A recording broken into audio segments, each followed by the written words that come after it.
In Detroit, Fate rented a car, and after he checked a map from the car rental agency, he headed to the neighborhood where Barry Simon lived.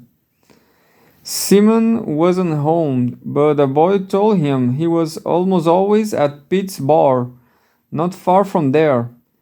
The neighborhood looked like a neighborhood of Ford and General Motors retirees.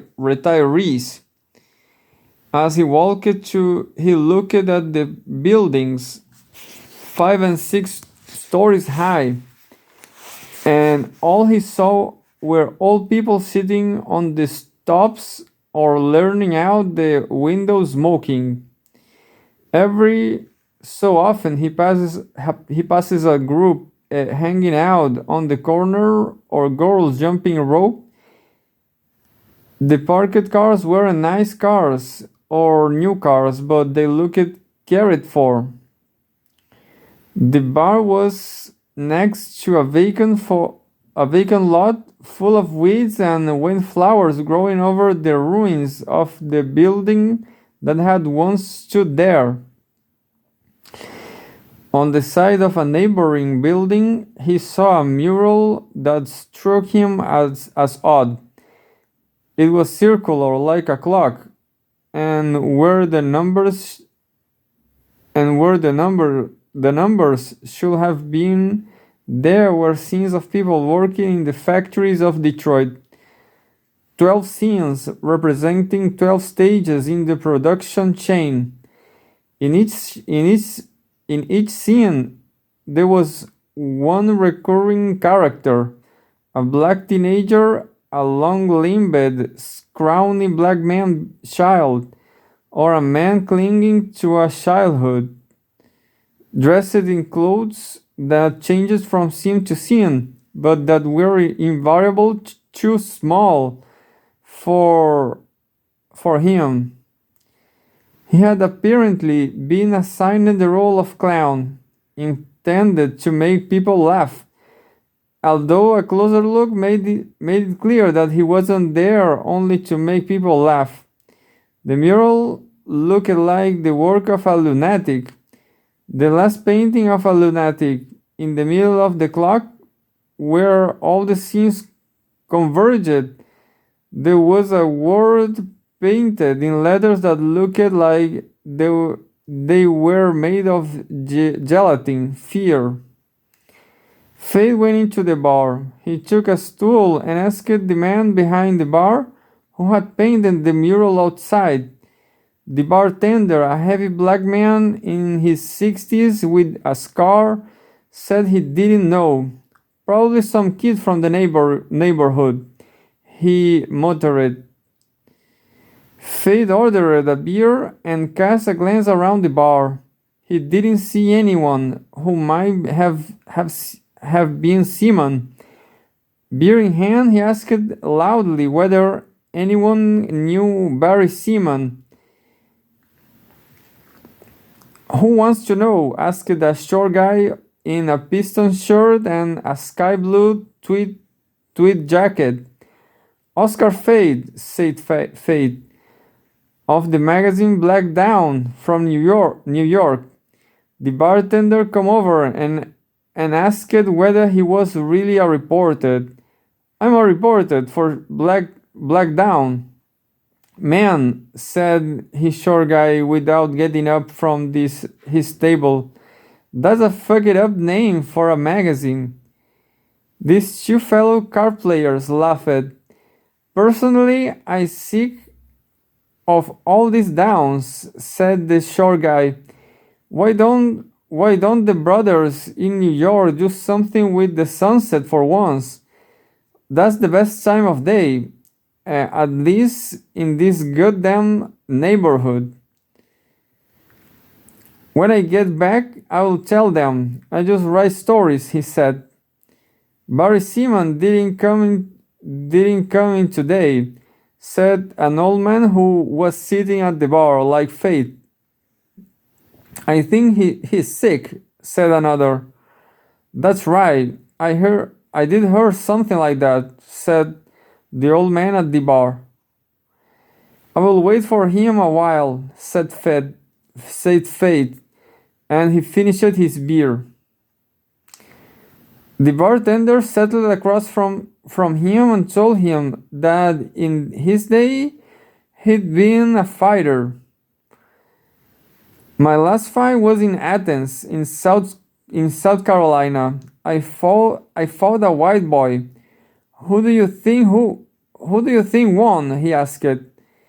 Fate looked at him in the eye, frowned non-committently, and ordered another beer. It was 4 months since I saw my manager. I just went around with my trainer, this old man called Johnny Bird. He went from one town to another in South Carolina, North Carolina, sleeping in these shitty ass motels. He was wobbly, and so was I. You know what I'm saying? Me, because I'd got hit so much, and old Bird because by then he was 80 at least. That's right, 80. Maybe he was 83. We used to argue about that before we went to sleep, with the lights out. Bird said he just hit 80. I said he was 83.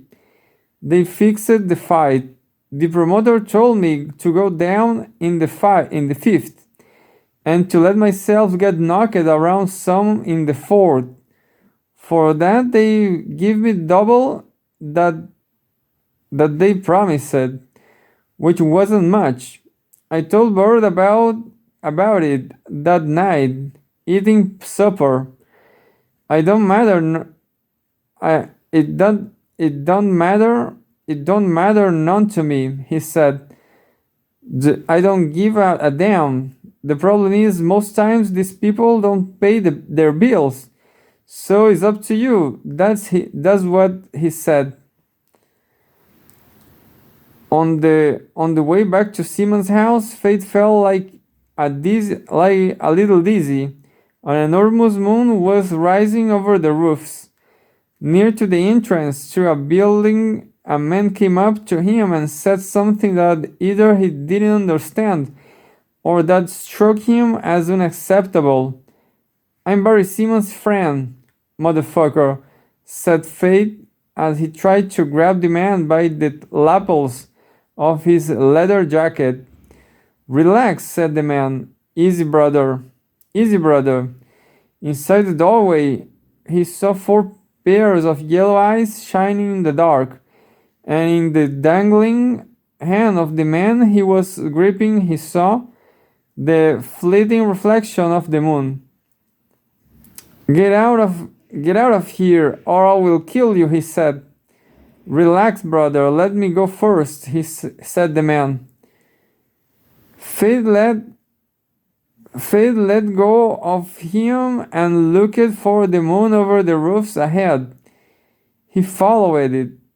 As he walked, he heard noises on the side streets, steps running, as this part of the neighborhood has just woken up. Next to Simon's building, he made out his rental car. He examined it. Nothing has happened to it. Then they rang the buzzer, and an irritated voice asked what he wanted.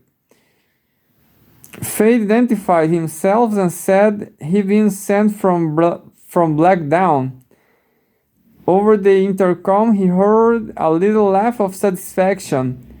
Come in, said the voice. Fate crawled up the stairs. At some point, he understood he wasn't well. Simon was waiting for him on the landing. I need to use the bathroom, said Fate. Jesus, said Simon. The living room was small and modest, and he saw books strewn everywhere, and also posters taped to the walls and little photographs scattered along the shelves and the table and on top of the TV. The second floor, said Simon. Faith went in and began to vomit. When he woke up, he saw Simon writing with a pen. Next to him were 4 thick books and several folders full of papers. Simon wore glasses when he wrote. Faith noticed that 3 of the 4 books were dictionaries, and the 4th was a huge tome called the Abridged French Encyclopedia, which he'd never heard of in college or ever. The sun was coming in the window. He threw off the blanket and sat up on the couch. He asked Simon what had happened. The old man looked at him over his glasses and offered him a cup of coffee. Simon was 6 feet tall, at least, but he stood slightly stopped, which made him seem smaller. He made a living giving lectures, which tended to be badly paid, since he was hired most often by educational organizations operating in the ghetto, and sometimes by small progressive colleges with tiny budgets. Years ago, he had published a book called Eating Ribs with Barry Simon, in which he collected all the recipes he knew for ribs, mostly grilled or barbecued, adding strange or notable facts about the places where he'd learned each recipe, who had taught it to him, and under what circumstances. The best part of the book had to do with the ribs and mashed potatoes or applesauce he made in prison, how he'd got hold of the ingredients and how he cooked them in a place where cooking, he saw, like so many other things, was forbidden. The book wasn't bestseller, but it put Simon back in circulation, and he appeared on a few morning shows, cooking some of his famous recipes live. Now he had fallen into obscurity again, but he kept giving lectures and traveling the country, sometimes in exchange for a return ticket and $300. Next to the table where he wrote and where the two of them sat down to have coffee, there was a black and white poster of 2 young men in black jackets and black berets and dark glasses. Faith shivered, not because of the poster, but because he felt so sick, and after the first swallow of coffee, he asked whether one of the boys was Simon. "That's right," said Simon. Faith asked which one. Simon smiled. "He didn't have a single tooth." "Hard to tell, isn't it?" "I don't know. I don't feel very well. If I felt better, I'm sure I could figure out," said Faith. "The one off the right, the shorter one," said Simon. Who's the other one?" asked Faith. "Are you sure you don't know?" Faith looked at the poster again for a while. "It's Marius Newell," he said. "That's right," said Simon. Simon put on a jacket. Then he went into the bedroom, and when he came out, he was wearing a narrow-brimmed dark green hat. He picked his dentures out of a glass in the dark bedroom and fit them in carefully. Faith watched him from the living room. He rinsed his mouth with a red liquid, spat in the sink, rinsed again, and said he was ready. They left in the rental car for Rebecca Holmes Park, some 20 blocks away. Since they had time to kill, they stopped the car on the edge of the park and spent a while talking as they stretched their legs. Rebecca Holmes Park was big in the middle, and in the middle, surrounded by a half-collapsed fence, was a playground called Temple A. Hoffman Memorial Playground, where they didn't see any children playing. In fact, the playground was completely empty except for a couple of rats that took off when they saw Simon and Faith. Next to a cluster of oaks stood a vaguely oriental looking gazebo, like a miniature Russian Orthodox church. Hip hop sounded from the other side of the gazebo. I hate this shit, said Simon. Make sure you get that in your article. Why? Asked Faith. They headed toward the gazebo next to they saw the dried up bed of a pond. A pair of Nike sneakers had left frozen tracks in the dry mud. Faith thought about dinosaurs and fell sick again. They walked around the gazebo. On the other side of the ground, on the ground next to some shrubs, they saw a boom box, the source of the music. There was no one nearby. Simon said he didn't like rap because the only out of it offered was suicide, but not even meaningful suicide. I know, he said. It's hard to imagine meaningful suicide. It isn't a common thing, although I've seen on being near to meaningful suicides. At least I think I have. I could be wrong, he said. How does rap lead to suicide? Asked Faith. Simon didn't answer and led him on a shortcut through the trees, which brought them up into an open space. On the pavement, three girls were jumping rope. The song they were singing seemed highly unusual. There was something about a woman whose legs and arms and tongue has been amputated. There was something about the Chicago sewers and the sanitation boss or a city worker called Sebastian D'Onofrio. And then came a refrain repeating chi chi chi Chicago. There was something about the pull of the moon. Then the woman grew wooden legs and wire arms and a tongue made of branded grasses and plants. Completely disoriented, Faith asked where his car was, and the old man said it was on the other side of the park. They crossed the street, talking about sports. They walked 100 yards and went into a church. There, from the pulpit, Simon spoke about his life. The Reverend Ronald K. Foster introduced him in a way that made it clear Simon had been there before. I'm going to address 5 subjects, said Simon. No more and no less. The first subject is danger. The second, money. The third, food. The fourth, stars. The fifth and last, usefulness. People smiled and some nodded their heads in approval.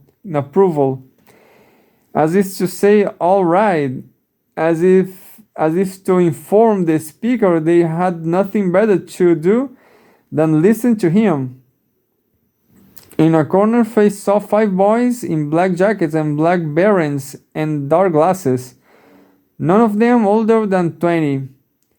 They were watching Simon with impassive faces, ready to applaud him or jeer. On the stage, the old man paced back and forth, his black haunched, and if he had suddenly forgotten his speech. Unexpectedly, at the sign from the preacher, the shore sang a gospel hymn. The hymn was about Moses and the captivity of the people of Israel in Egypt. The preacher himself accompanied them on the piano. Then Simon returned to center stage and raised a hand. He had his eye closed, and in a few seconds the shore singing ceased, and the church was silent. Danger. Despite the congregation, or most of it, expected, Simon began by talking about his childhood in California.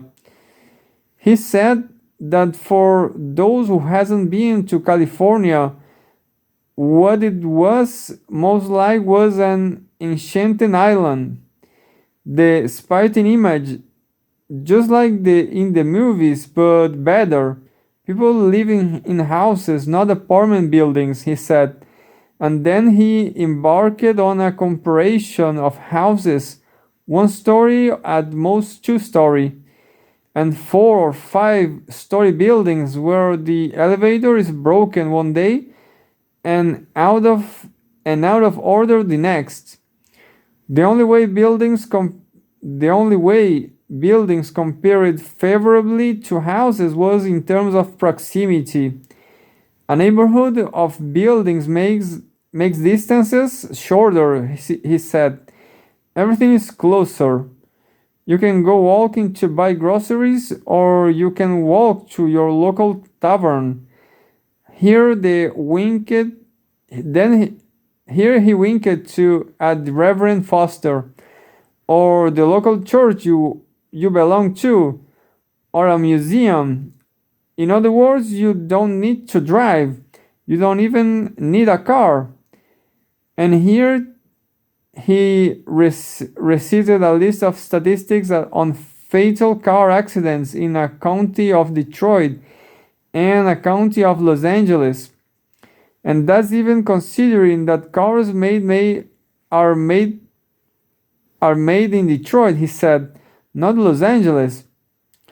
He raised a finger, felt for something in the pockets of his jacket, and brought out an inhaler. Everyone waited in silence. The two spurts of the inhaler could be heard all the way to the farthest corner of the church. "Pardon me," he said. Then he said he had learned to drive at 13. "I don't drive anymore," he said, "but I learned at 13, and it's not something I am proud of."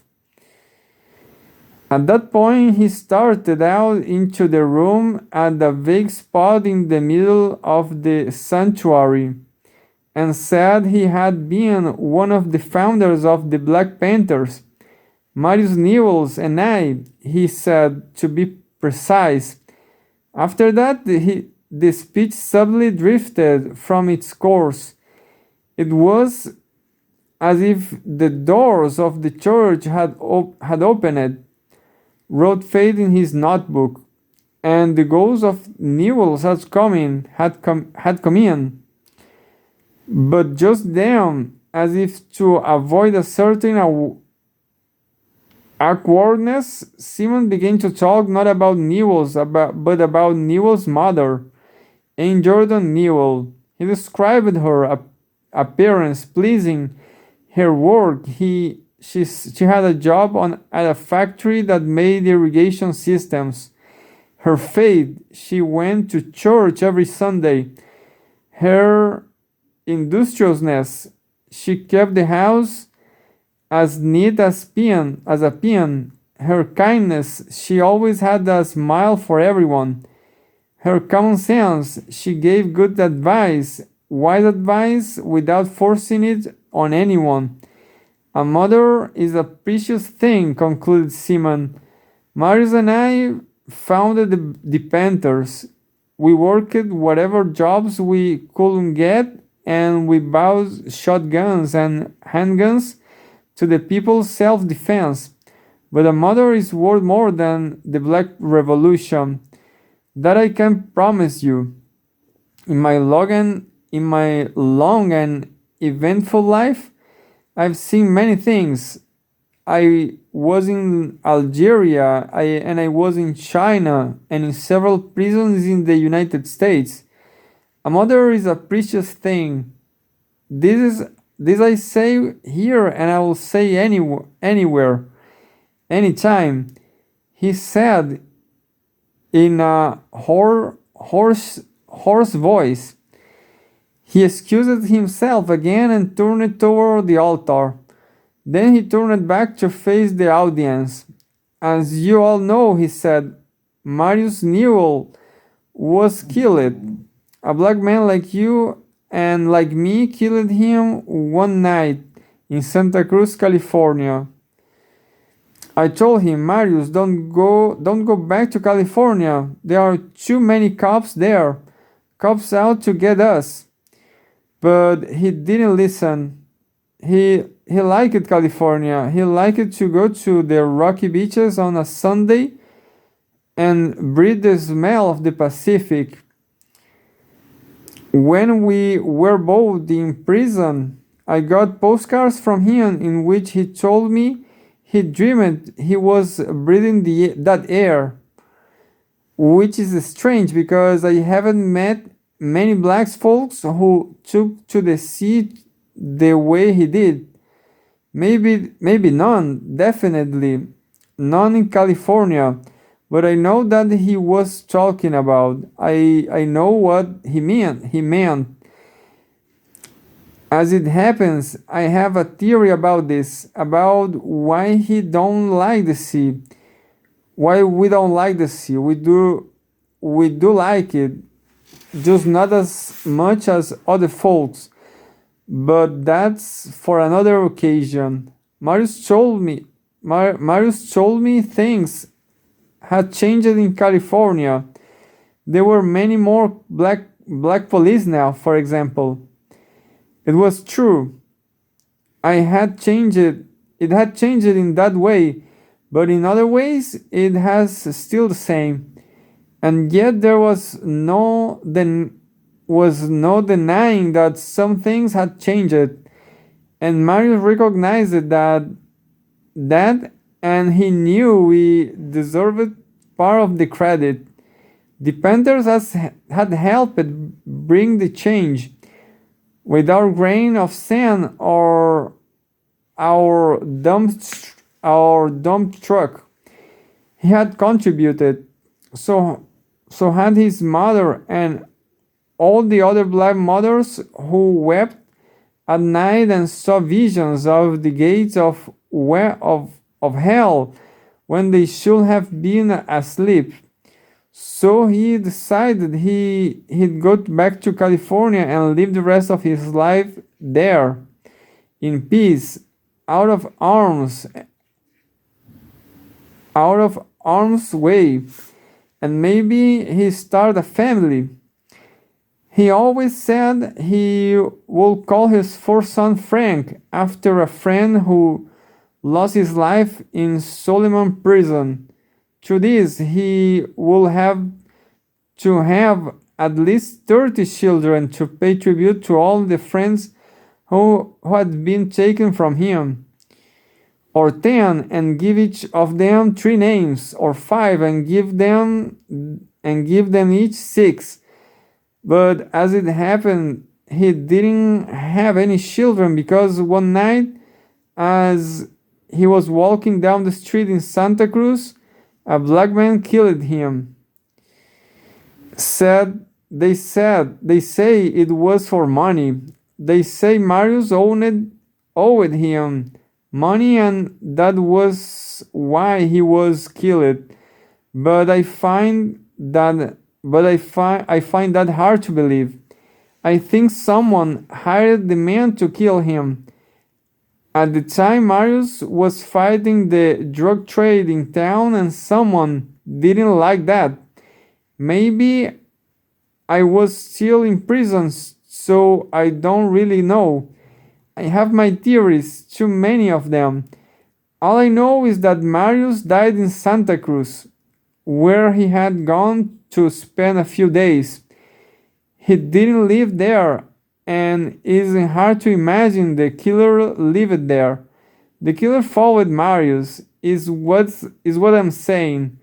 And the only reason I can think of Marius was in Santa Cruz is the ocean. Marius went to see the Pacific Ocean, went to smell it, and the killer tracked him down to Santa Cruz. And you all know what happened next. Oftentimes I think about Marius more than I want to. To tell you the truth, I see him on the beach in California, a beach in Big Sur maybe, or in the Monterey north of Fisherman's Shaft up Highway 1. He's standing at a lookout point looking away. It's winter. Off season. The Panthers are young, none of us even 25. We are all armed, but we've left our weapons in the car, and you can see the deep dissatisfaction on our faces. The sea roars. Then I go up and to Marius and I say